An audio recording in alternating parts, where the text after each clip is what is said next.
ok nè kia lâu nhưng mà châu pi đặc biệt đã cứ nghe nghe nè kia còn là châu mà không youtube bằng nhóm châu lại đi các bạn rồi có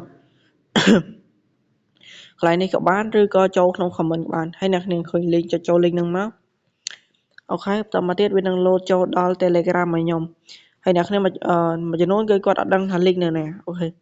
chắc nè châu đó telegram mà nhóm nè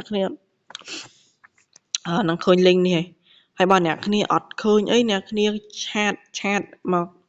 chat cho voice cho này mà thì voice cho gồm nó nhung ta lại ai nè cứ một cứ chừng ai voice ba này không gồm năng voice ba sẽ ra chẳng tay năng hay chắc nèไปចូលដល់ក្នុងក្រុមអ្នកគ្នាចុច tre 3ចុច save to download lại nèអ្នកគ្នាញ៉ាំព្រួយចុចក្រោមហ្នឹងចុចវាមកអូខេបន្តមកទៀតអ្នកគ្នាចូលទៅសារ Giver អូខេបន្តអ្នកគ្នាចូលមកដល់សារ Giver ហើយអ្នកគ្នាចូល download អូខេចូល download មកតមកទៀតចូល Telegram អូខេចឹងអ្នកគ្នាអធិស្ឋានខ្ញុំលុបចេញមួយសិនបាទអ្នកគ្នានេះចុចលើ link ហ្នឹងមកបាទចុចលើវាឲ្យជាប់មកអោះច្រឡំចុចមួយមកគ្នាចុចមួយបានហើយចុចពាក្យ extract here កន្លែងនេះអ្នកគ្នាវាយលេខកូដចូលមកបាទអូខេលេខកូដវាមាន4ខ្ទង់អ្នកគ្នាចុចអូខេ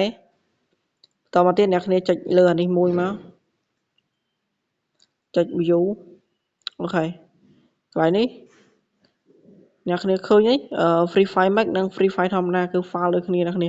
បើគ្នាដាក់លើ mac អ្នកគ្នាលើ free file mac អ្នកគ្នាចុចស្កត់លើវាឲ្យជាប់ចុច copy បើអ្នកគ្នាចុចដាក់លើ free file ធម្មតាអ្នកគ្នាបាទអ្នកគ្នាចូលលើ free file ធម្មតាមកចុចស្កត់វាឲ្យជាប់ចុច copy ដូចគ្នាតទៅទៀតអ្នកគ្នាចូលលើចុចពាក្យ Telegram ហ្នឹងមកតមកទៀតចុចលើ device តមកទៀតអ្នកគ្នាចុច Android data ហើយអ្នកគ្នាផាសទាំងហ្នឹងបានអូខេផាសកន្លែងហ្នឹងមកណា